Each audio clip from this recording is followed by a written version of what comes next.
E aí, seus trouxas, tudo bem? Meu nome é Emerson Silva e esse é o podcast para você deixar de ser trouxa. E como a gente faz isso? Lendo todos os livros de Harry Potter e ouvindo esse podcast, onde eu vou comentar cada um dos capítulos de cada um dos livros. Lembrando sempre que você pode fazer na ordem que você quiser.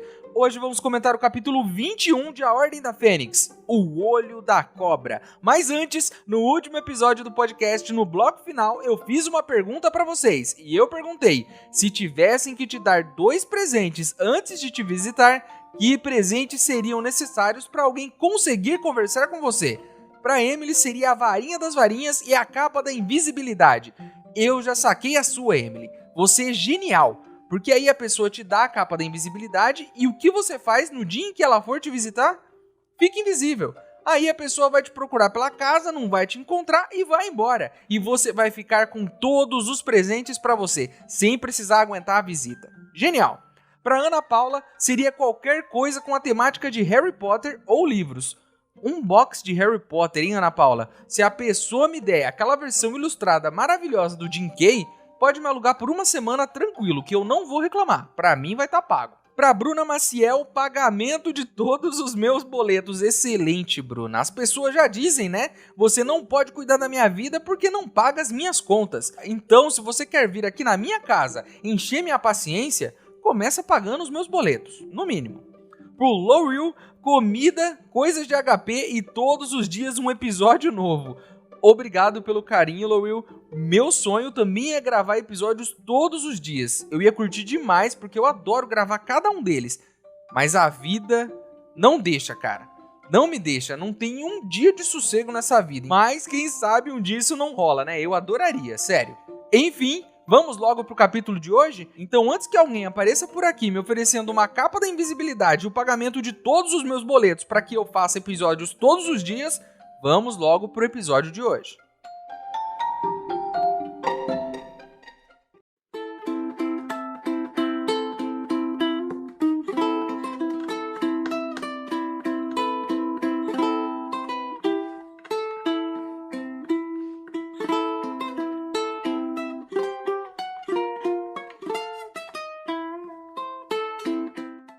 Pessoal, vocês sabiam que no Ministério da Magia existe um departamento exclusivo que transforma trouxas em bruxos? Eu estou organizando uma viagem para todos os ouvintes até lá. Se você quiser ajudar, o link para apoiar está aqui na descrição do episódio. Lembrando que se você não puder ou não quiser, não tem problema. O mais importante é você continuar aqui com a gente, ouvindo o podcast para deixar de ser trouxa.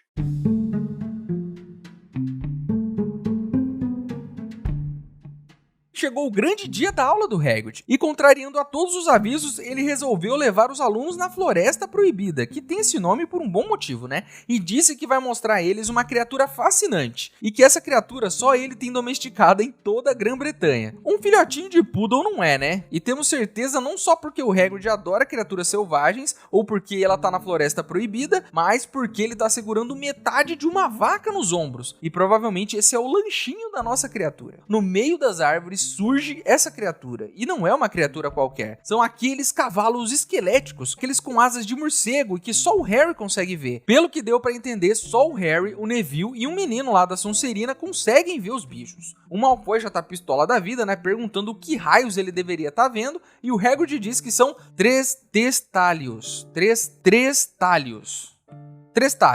A Parvati diz que essas criaturas trazem má sorte. E o Hagrid diz que Hogwarts tem um rebanho delas. E diz que não tem nada a ver esse negócio de má sorte não, que as criaturas são muito inteligentes e úteis. E que esses aí, que estão na escola, trabalham puxando as carruagens de Hogwarts. E a gente já viu isso. Vocês se lembram que nos últimos livros as carruagens se moviam sozinhas? Até o 4º ano era isso, né? E só agora no 5º é que o Harry pôde ver essa criatura, então ele viu elas puxando as carroças. Diferente dos outros alunos que não viram nada, mas elas estavam lá, o tempo todo, puxando. A questão aqui na real é, nem os animais trazerem má sorte, ou só serem vistos por algumas pessoas. A questão aqui é, por que não usar cavalos? Eu sei que isso é antiquado para os bruxos, né? Sempre tem que ser uma criatura mágica e perigosa, tipo um hipogrifo, um trestalho, um dragão.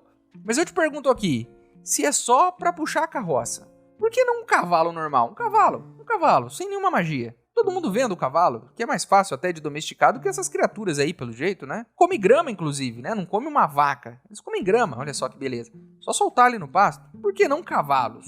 Às vezes esse pessoal do mundo bruxo complica as coisas, viu? Ou só enfeitiça a carruagem, né? Só enfeitiça a carruagem. Um feitiço pra elas irem sozinhas pra escola. Não é possível que não exista isso. O Hagrid pergunta e Hermione responde, dizendo que só podem ver os testralhos as pessoas que já viram a morte. Tranquilo, né? Muito tranquilo. É sempre isso, né? Quem pode ver esse cavalo do mal aqui? Só quem viu a morte. Vamos analisar essa situação por um segundo. O Harry não podia ver os cavalos até o 4º ano, mas ele viu os pais morrerem. E o que isso significa de verdade? Significa que não é só ver a morte, como o Hagrid disse. Não é tão simples assim, pelo menos pelo que deu para entender aqui. É ver a morte quando você já tem capacidade de entender o significado dela. Porque um bebê não entende isso, né? E além de tudo, um bebê esquece. E talvez o bebê Harry também nem tenha presenciado. A gente não tem detalhes, né? Se ele estava na frente da mãe ou não. Mas o Harry de 14 anos teve pesadelos durante todas as férias, né? Porque perdeu um amigo. Provavelmente o Harry só vê essa criatura agora porque ele estava lá com o Cedrico quando ele morreu. Ele entendeu o significado da morte dele e viveu as consequências disso no verão. Se o bicho-papão representa o medo, se o Dementador representa a depressão, os testralhos representam o luto ou a perda. E não deixei de me simpatizar com essas criaturas depois de saber disso.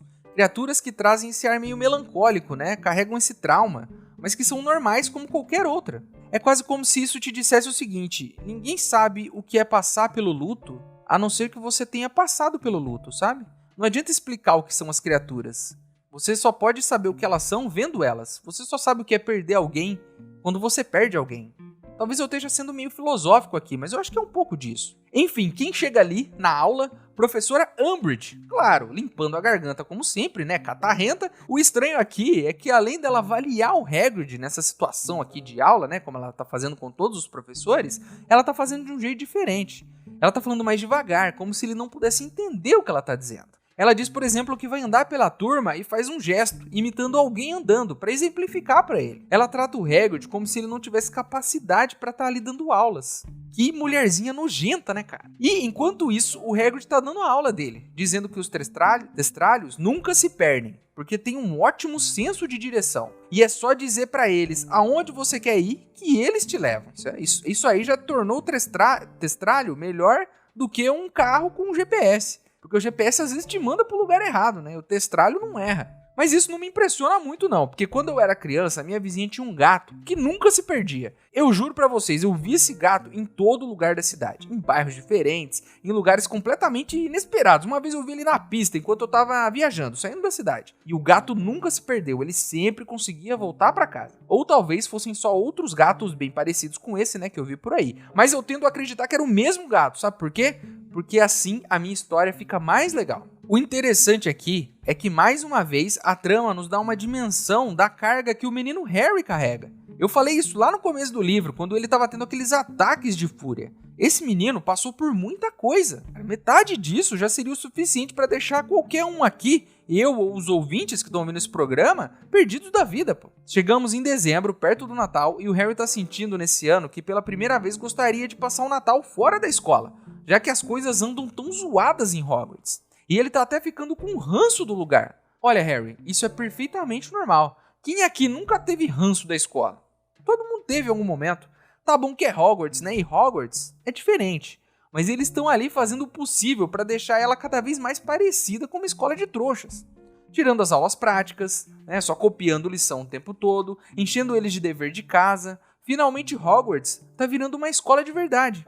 Uma escola chata, né? Como toda escola é. Quem me vê aqui falando de escola pode até pensar que eu era um péssimo aluno, né? Mas muito pelo contrário, eu levava a escola a sério e tirava ótimas notas. Esse é o meu conselho para você, jovem. Inclusive, se você aí não gosta muito da escola, você tem que levá-la mais a sério ainda. Porque se não levar, você pode acabar ficando nela por mais tempo do que o necessário.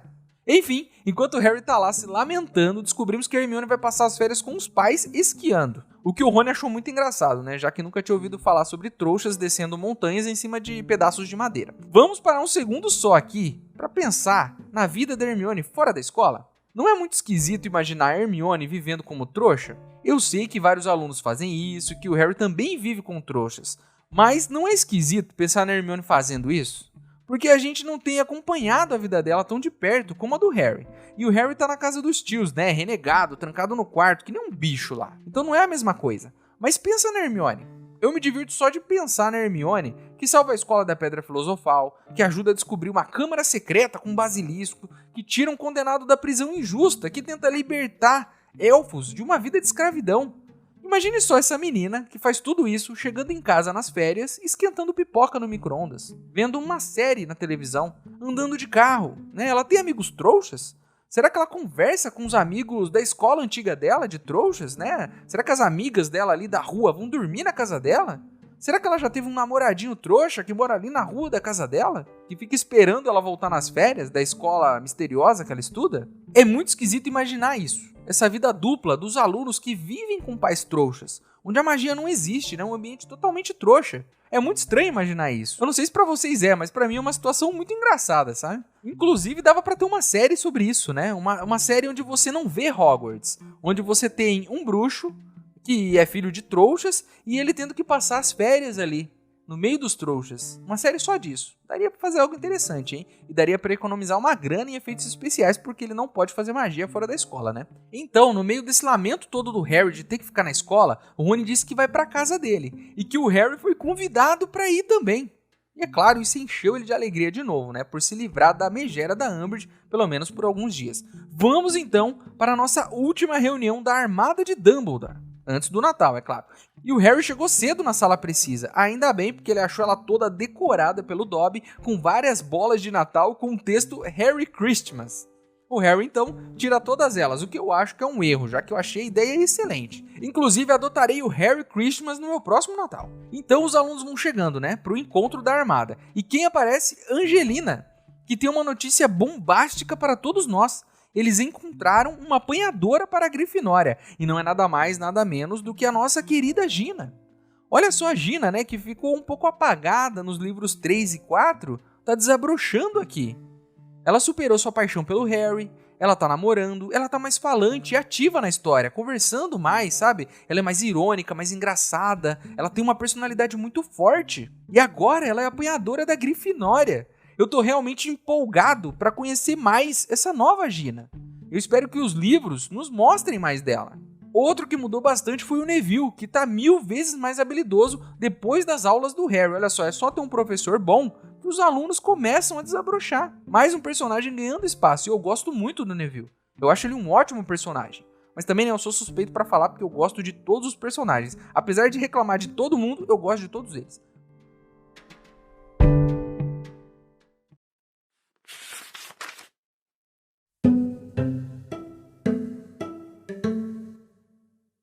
Você consegue ver os testralhos, Longbottom? Verdade? Neville assentiu com a cabeça. Quem foi que você viu morrer? Perguntou ela, seu tom indiferente. Meu avô, disse Neville. E o que acha deles?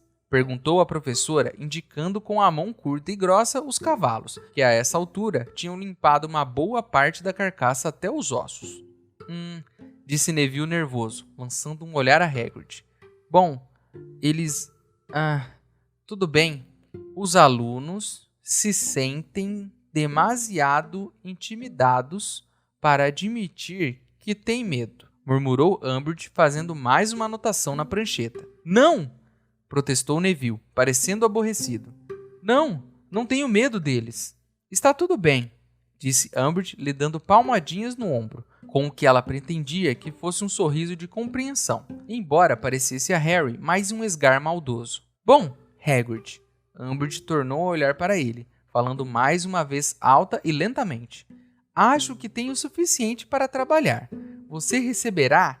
Ela imitou um gesto de apanhar alguma coisa na sua frente. Os resultados da sua inspeção, ela apontou para a prancheta, dentro de 10 dias. Ergueu os 10 dedos curtos das mãos e, com um sorriso mais largo e bufonídeo que já dera sob aquele gorro verde, ela saiu apressada, deixando Malfoy e Pansy Parkinson tendo acessos de risos, Hermione tremendo de fúria e Neville parecendo confuso e aborrecido.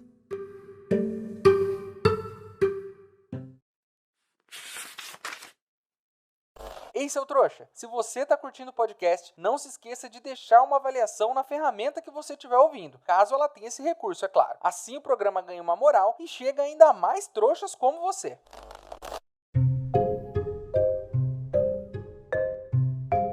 Mas aí, meus amigos, acontece algo que o nosso menino Harry não esperava. No final da aula, hora que tá todo mundo indo embora, ele acaba ficando sozinho com a Cho. E aí, se você já passou por isso, sabe como é assustador e empolgante ao mesmo tempo. Ficar sozinho com a pessoa que você gosta quando você tem 15 anos é um evento raríssimo. Acontece poucas vezes na vida, e quando acontece te deixa sem saber o que fazer. O Harry então olha pra ela e percebe que ela tá chorando. Olha que situação, né?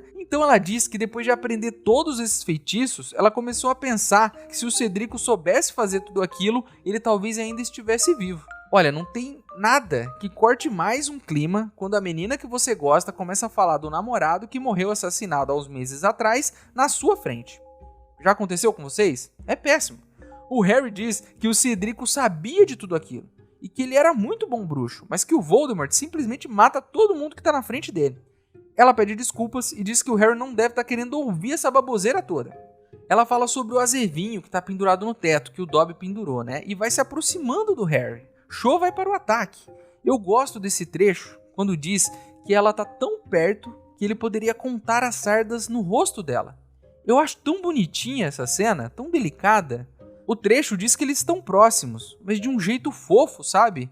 Ele consegue contar as sardas do rosto dela. Eu achei muito bonitinho isso, né? São dois jovens se descobrindo. Isso é muito bonito. E eu fico emocionado só de ler. O Harry, é claro, tá mais paralisado do que o Neville quando levou o feitiço petrificante da Hermione, né? No primeiro ano. Mas ela vai se aproximando mais. Você aí, jovem, que tá esperando toda uma cena romântica acontecer nesse momento, o que acontece no livro? Um corte brusco. A cena simplesmente é cortada. E aí a gente aparece na sala comunal com o Harry chegando lá. Cara, quando eu li isso pela primeira vez, eu não acreditei. Como assim? O que aconteceu? Eu fiquei indignado, cara. Eu até li de novo pra ver se eu não tinha perdido alguma coisa. Mas é isso mesmo, a cena corta. O Harry então chega na sala comunal em estado de choque, né? Que nem um maluco com os olhos vidrados. E eles perguntam pra ele se ele tá bem. E ele continua mudo, sem saber o que falar, o que aconteceu. Mas a Hermione diz logo o que rolou, né? Perguntando se a Cho encostou ele na parede depois da reunião. E ele confirma. Aí a Hermione pergunta, sem rodeio, você beijou ela? O Rony fica em choque também. Aí o Harry olha pros dois, pro Rony e pra Hermione e confirma. O Rony pula da cadeira, né? Como se o Brasil tivesse ganhado a Copa do Mundo. Uma emoção que você, jovem, talvez nunca tenha sentido. E eu não tô falando do beijo, tá? Eu tô falando da Copa do Mundo, que é com certeza muito mais emocionante. Aí o Harry diz que ela tava chorando. E o Rony faz a pergunta que todos nós nos fizemos agora. Ele pergunta se o Harry é tão ruim assim de beijo. Olha, isso é até uma possibilidade, né? Apesar dela ter deixado claro que tava triste pelo Cedrico. Pode ser que o beijo ruim tenha piorado ainda mais a situação. E para isso, eu tenho várias dicas aqui. Dicas de beijo nesse podcast. Você achou que teria isso? Não? Mas vai ter. Você achou que eu não ia ensinar isso aqui? Eu vou ensinar porque o meu dever é ensinar vocês aqui a deixarem de ser trouxas. Eu ensino de tudo. Desde fazer pudim, pegar ônibus, até dar um beijo. Temos várias técnicas úteis para você aí que ainda não deu o seu primeiro beijo. E a primeira é, exercite os seus lábios. Você aí, toma suquinho na caixa? Se você aí quer melhorar o seu beijo, comece a treinar os seus lábios. Como? Chupando laranjas, todos os dias, para fortalecer os beicinhos.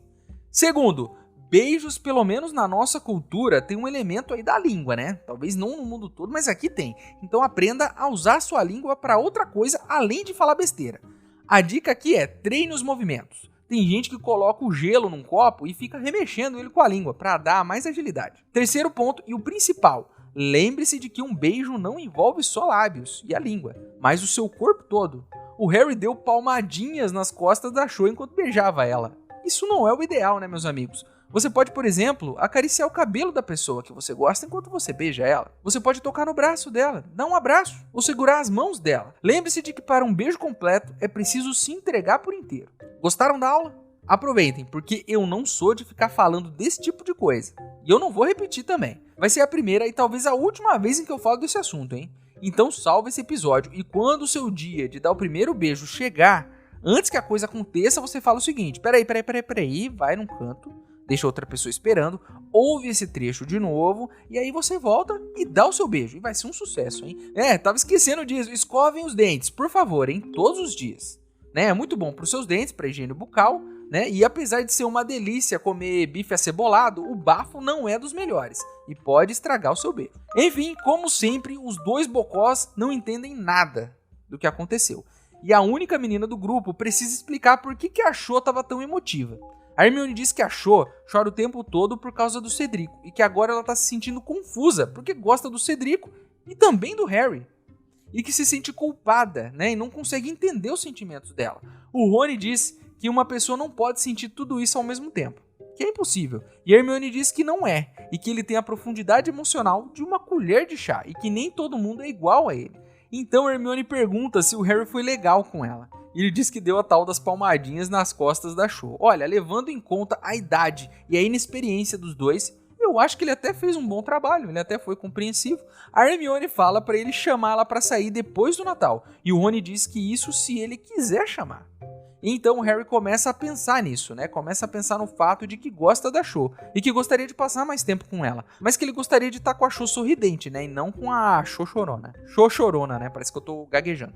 Precisamos parar aqui um pouco, respirar e falar sobre o primeiro beijo do nosso menino Harry. Aconteceu. Ele já tá virando um mocinho, como diria minha tia. Vimos esse menino crescer, se descobrir, fazer amigos, perder amigos e agora estamos vendo o primeiro beijo do menino Harry.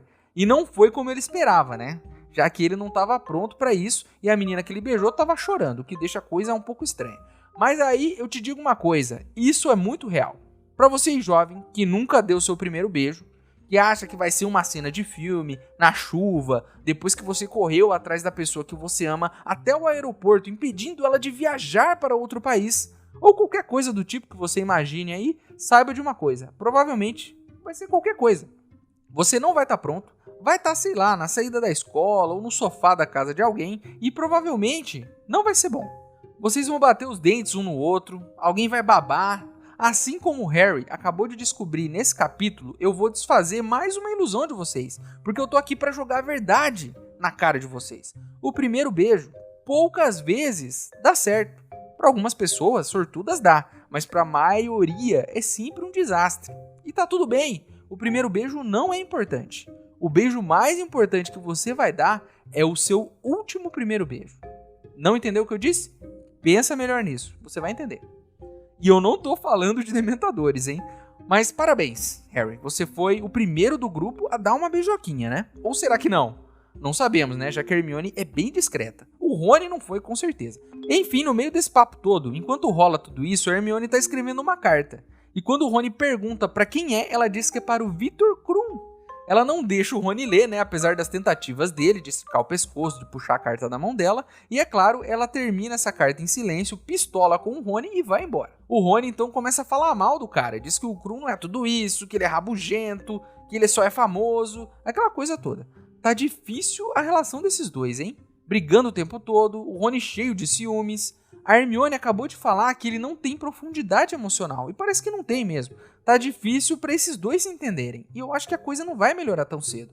O mais interessante aqui é que, de alguma forma, parece que a Hermione já entendeu tudo. Desde o baile de inverno, a Hermione já entendeu que o Rony gosta dela. Mas o próprio Rony parece que não entendeu isso ainda. E, claro, né, isso é brilhante, porque isso acontece de verdade, é normal. Quando a gente é mais jovem, às vezes a gente não entende o que tá sentindo. Então ele tá bravo, ele tá com ciúmes, mas ele não entende o que é esse sentimento, ele tá irritado e ele não sacou nada do que tá acontecendo. Mas parece que a Hermione, que é bem mais madura que os dois ali, né, vamos combinar, mas ela já sentiu isso, ela já sabe o que tá acontecendo. Só o Rony não sabe. Eles se deitam e o Harry fica ali, se lamentando, né, se perguntando sobre o que deveria ter feito de diferente naquele dia. Sobre o beijo dele com a Cho, né, e ele não encontra nenhuma resposta e acaba dormindo. O Harry então sonha que tá deslizando no chão, como uma cobra. E que ele começa a atacar um homem. E a coisa é feia, viu? Ele ataca mesmo, deixa o cara todo sanguentado no chão. O Harry acorda, transtornado, com o Rony e os outros ali no dormitório do lado dele. E ele diz pro Rony que o pai dele foi atacado, o Sr. Weasley, e que ele viu tudo. O Neville corre e chama a professora McGonagall. E aí o Harry explica pra ela que viu o Sr. Weasley sendo atacado e que foi real. E pergunta se ela acredita nele. Ela diz, Harry, eu acredito em você. Então ela fala o seguinte, Harry, vista o seu roupão. Vamos ver o diretor. Cara, eu me arrepiei todo na hora que eu li isso. Sério, me arrepiei todo. Só dela dizer, vamos ver o diretor. Cara, finalmente, nesse monte de coisa acontecendo, essa megera da Umbridge infernizando a vida de todo mundo, a escola um caos. Cadê você, Dumbledore? Cadê você? Chegou a hora de tomar uma atitude. A gente precisa de você, cara. E parece que a sua hora de ter que nos dar algumas respostas tá chegando, porque no próximo capítulo vamos, enfim, colocar Dumbledore contra a parede. Mas é claro, diferente da Cho, não vamos dar um gostoso beijo nele. Ou talvez a gente dê, né?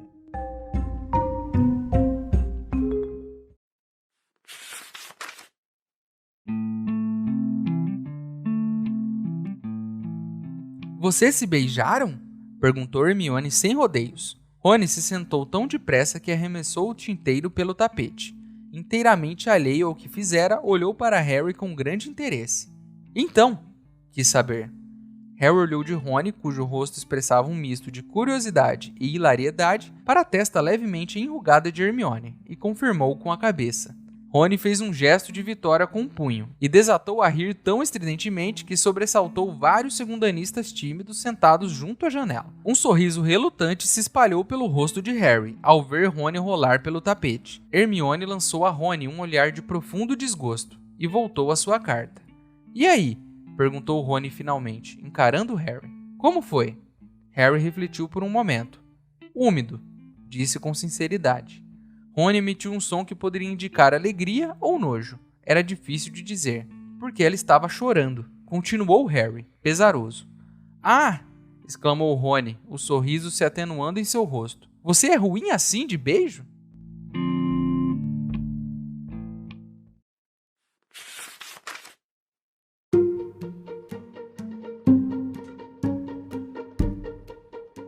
Então é isso, meus queridos. Terminamos mais um capítulo de Harry Potter e a Ordem da Fênix. A capa do episódio de hoje foi ilustrada pela Alexandra Nina. Agora você pode virar apoiador do podcast. O link tá aqui na descrição do episódio. Mas se você não puder ou não quiser, não tem problema. O mais importante é você continuar aqui com a gente, ouvindo cada um dos episódios, para deixar de ser um trouxa. E chegou a hora onde eu, o maior trouxa de todos, pergunto para vocês, os outros trouxas, o que o Harry poderia ter feito para que o seu primeiro beijo com a Cho fosse um pouco melhor? Eu quero ideias, hein? Treinamentos, dicas, um presente que ele poderia ter dado, o que ele poderia ter feito de diferente? Eu acho que ele poderia ter escovado os dentes, no mínimo, porque até onde eu sei, a comida dos elfos é bem temperada. O nosso e-mail é e-maildostrouxas@gmail.com. Ele tá aqui na descrição do episódio. Manda seu e-mail pra mim, que se eu gostar, eu vou ler ele aqui. Você também pode falar comigo pelas minhas redes sociais. Meus usuários estão aqui na descrição do episódio também. Certo? Então é isso. Espero vocês no próximo episódio pra gente, enfim, falar com Dumbledore. E eu estou curiosíssimo pra saber aonde isso vai dar. E o Sr. Weasley? Meu Deus, o Sr. Weasley ensanguentado no chão, o que vai acontecer? Meu Deus, tô preocupado. Então é isso. Espero vocês no próximo episódio. Meu nome é Emerson Silva e esse é o podcast pra você deixar de ser trouxa. Tchau!